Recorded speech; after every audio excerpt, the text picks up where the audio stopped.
Every day, we're here for you. We get things off the ground, keeping you connected.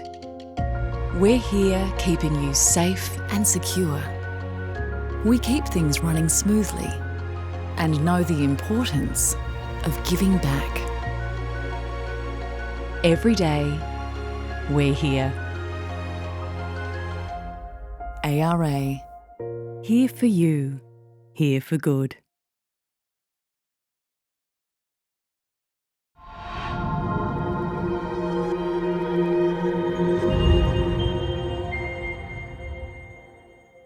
Welcome to Quick Wisdom from Everyday Greatness, and thanks for joining us. I want to start by acknowledging the traditional owners of the lands we're filming this interview on, the Darug people of the Eora Nation. I pay my respects to elders, past and present. Some people laugh when they hear a funny joke. Some laugh as a nervous reaction when they're in a challenging situation. Others laugh when they see someone fall over and hurt themselves. Others still laugh just because they're happy people, love the life they're living and are proud of themselves. And my guest today, Gws AFLW footballer Tarni Evans from the Greater Western Sydney Giants, is one of the latter. Tarni is well known around the club for cracking up at the smallest of things. Some of the things Tarni laughs at aren't even that funny. But Tarni's just a happy human being. She grew up on the south coast of New South Wales in Tarthra. She's a surfer, a former park ranger and distance runner, and she's now a defensive weapon in the AFLW competition. Tarni is a seriously good Australian professional athlete, but Tarni doesn't take herself that seriously. But I'm seriously honoured to say that Tarni Evans joins me on Quick Wisdom today. Thank you, Tarni. Welcome, and thank you for joining me. Thank you so much. I'm stoked to be here. It's nice to hear your story as well. I was listening to it on the way in, and it's so cool. So I'm stoked to be here, be able to have a chat. Good to hear. Thank you very much. So let's get straight into happiness. Yeah. Your happiness seems to be really deeply embedded. Tell me about your childhood growing up in Tarthra. It sounds like it was pretty carefree. Yeah, it definitely was. I think I grew up on like a little 14-acre property in between Birmingham. Hang on, I've got to stop you. A little 14-acre a property. 14-acre bush property. 14 acres is a lot of land. Oh, from the big old far south coast, like it's mainly dairy farms, so 14 acres is nothing. But no, we grew up on like a bit of a bush property near the water, on just a coastal property, and I was just running around the bush my childhood pretty much and hanging out with mates in Tarthra. But it's definitely pretty carefree, ocean lifestyle. It was pretty cool. Yeah, loved it. Sounds pretty epic. Yeah. So you were a park ranger at some stage. Yes. Tell me how that helped make you happier. Yeah, so I was probably starting from my dad works in national parks, and my mum also worked just in the outdoors realm in general as well. She was a tour guide, so growing up next to the water and next to like the bush and just running around in the bush, my childhood probably helped that kind of pave my way into that career choice at the time. But I mean, I love it. I just love nature and just in general like adventuring. So I think when I moved to Sydney, it was like I moved to Canberra when I was 16 and then moved to Sydney, and I'd just kind of been in cities for the past sort of 5 years, and it was like an amazing experience and I've absolutely loved it. But I think diving into the national parks was like one of the coolest experiences I've had in ages. And I don't know, I think it was just it's a passion, right? So it's just like whenever you're doing your passion, you're usually stoked on whatever it is. So I was like, I loved it. Yeah, I think I was probably, it's just pretty physical job, so you can't do footy and national parks together, which I probably found out the hard way. But it was amazing, and I would probably still be doing it if it worked well and balanced well with footy. Very cool. Yeah. Now, Tarni, forgive my rudeness. Yes. I've been very ignorant and forgotten you've got something you want to say. Yes, I do have something I want to say. To every single person who has ever worked in the AFL and across New South Wales and the ACT, footy is probably bigger and better than any of you could have hoped for. So thank you so much for what you have helped build. Beautiful. Thank you, everybody. You're living the dream right now based on what those people have done. Yeah, absolutely. Now, this may be a controversial question, and I haven't asked you before, but does global warming make you sad? Yeah, I think I've probably had a lot of guilt. Oh, I don't know. I feel like it definitely affects how I probably do things nowadays. I think being involved with the national parks and growing up in the water and grow up around the ocean, and you see the effects, I think, growing up and the seasons changing and all that sort of thing. So it definitely, probably definitely affected me, but I think just on general decisions and what I do now and in my lifestyle, I think it's probably changed my thinking a bit. But I mean, I'm always like pretty positive, so I think we can change the way it's heading, but it'll take a lot of work. But Very nice. that's okay. You should get a job at the UN. Yeah, oh, yeah. Sensational Yuck, attitude. man, I can't. No, that would be awesome. Now, you don't seem to be much of a footy head. Were you a big footy head when you were younger, or did you just go where the wind blew you and you happen to be quite good at footy and that's where you are? It is a funny one. I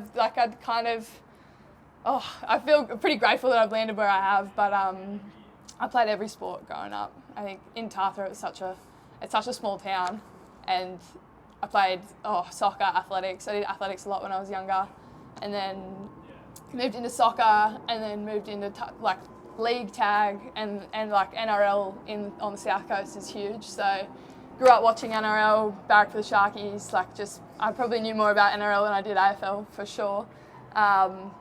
So to get into AFL was a bit of a funny one, but as soon as I played my first game, I feel like everyone's probably got this story when they played their first game of footy, but I just loved it. And then just like from then, it was like the sport that I wanted to do pretty well. But I still played like 4 sports while I was playing footy in Tarthra. I was like playing everything that I could, because that's just like what you did in a small town. But it was cool. Fair enough. It's been how I've gotten into it for sure. Yeah. Now, I don't know you from a bar of soap. This is the first time we've met. Yes. But you don't seem to be a ruthless, win-at-all-cost type of athlete. Do you give a lot of mental thought to your athletic performance? Do you sit there and work out what your athlete mentality is, or do you just do what feels right and it tends to work out most of the time? I think I probably did do that in my first few years of footy, for sure. Think I too think much? that's all you do. Oh yeah, you think heaps. It was a funny one. I guess I moved out of home when I was 16 to Canberra to have a crack at footy, and like just being in a small town, it's kind of hard to progress in any professional sport without the academies and the facilities and people around to get you there. So mum and dad would drive me like 3 hours to training back to Canberra, which I feel like that's a story that's already been told for many country kids. But I think I moved out of home when I was 16 to Canberra into a uni share house with like 4 other girls and my sister, all art students and just like doing their own thing, and I was trying to figure out how to live. So it was pretty hectic, but I think from there my mindset was I loved school and I loved hanging out with my mates, but I wasn't like the biggest academic, not in the slightest. So I'd really hooked into footy and was like, I want to make this a thing. So I think in my first few years with AFL, it was definitely, I definitely had thought about footy heaps and was kind of trying to figure out where footy like lay in my life probably, which is like a bigger one. But you just think, I don't know, my mental side of footy has definitely changed over the years, and the past couple of years definitely.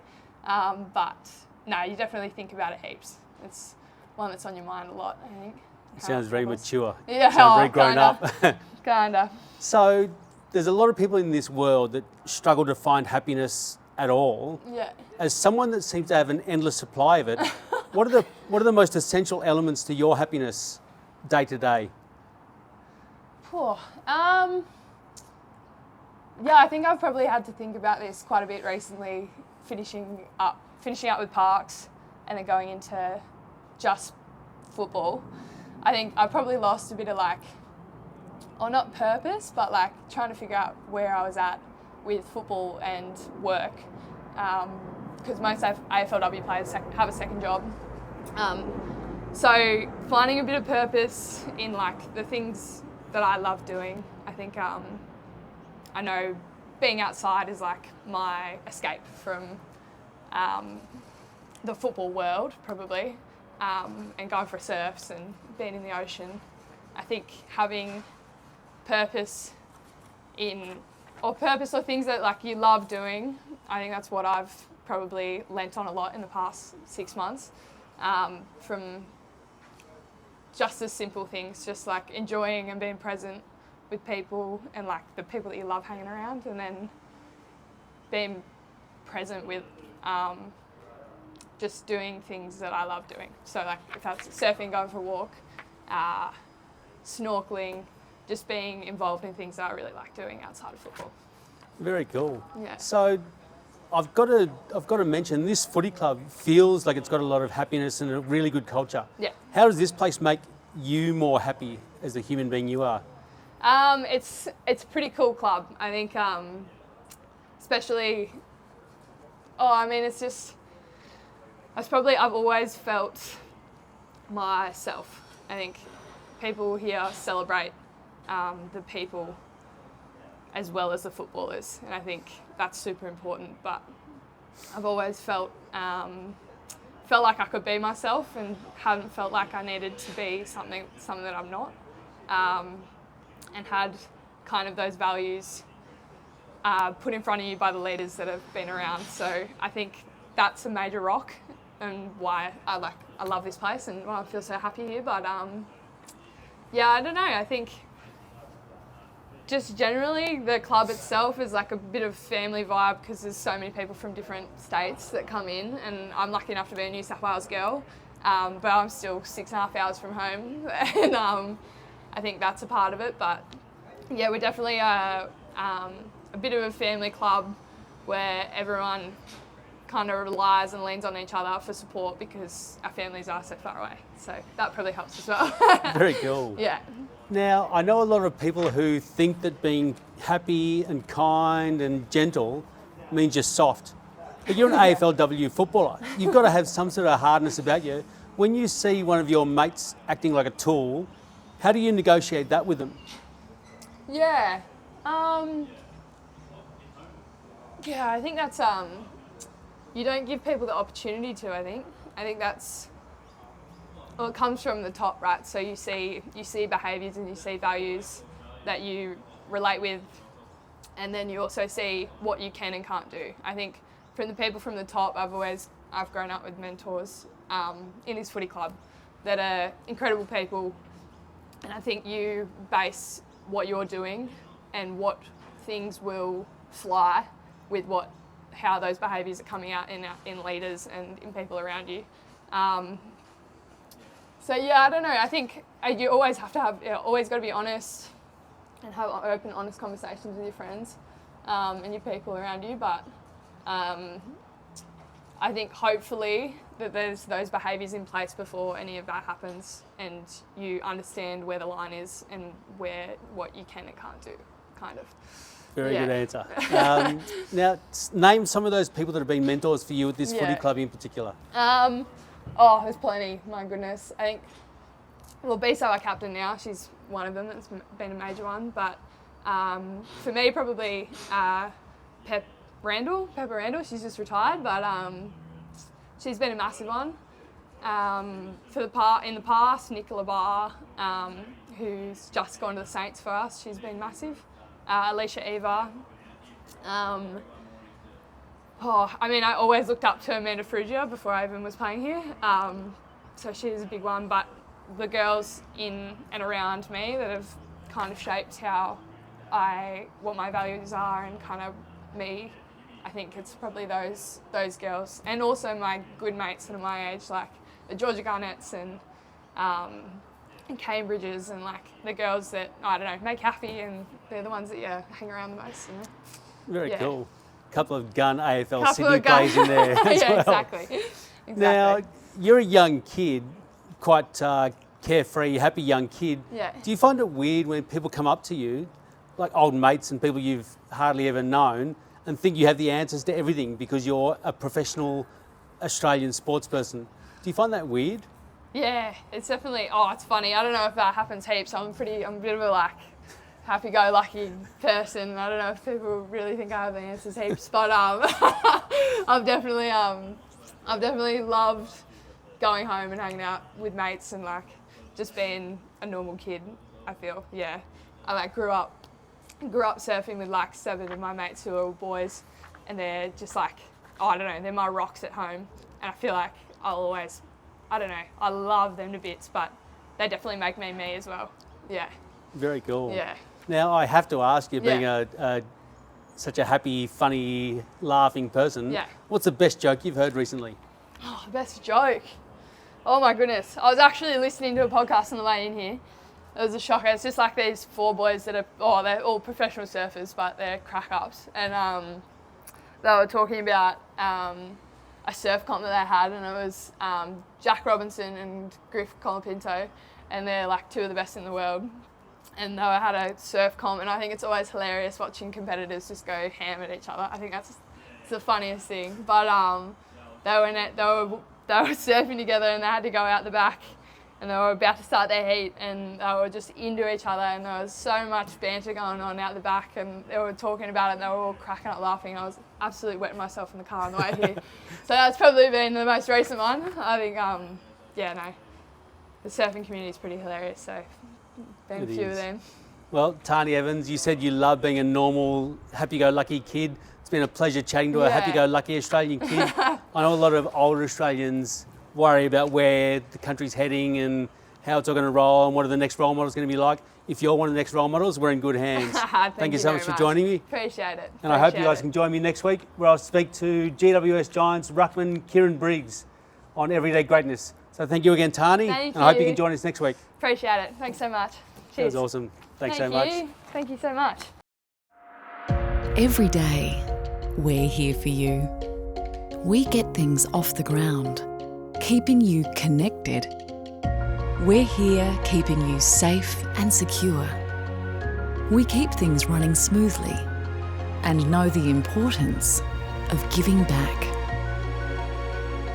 Every day, we're here. ARA, here for you, here for good.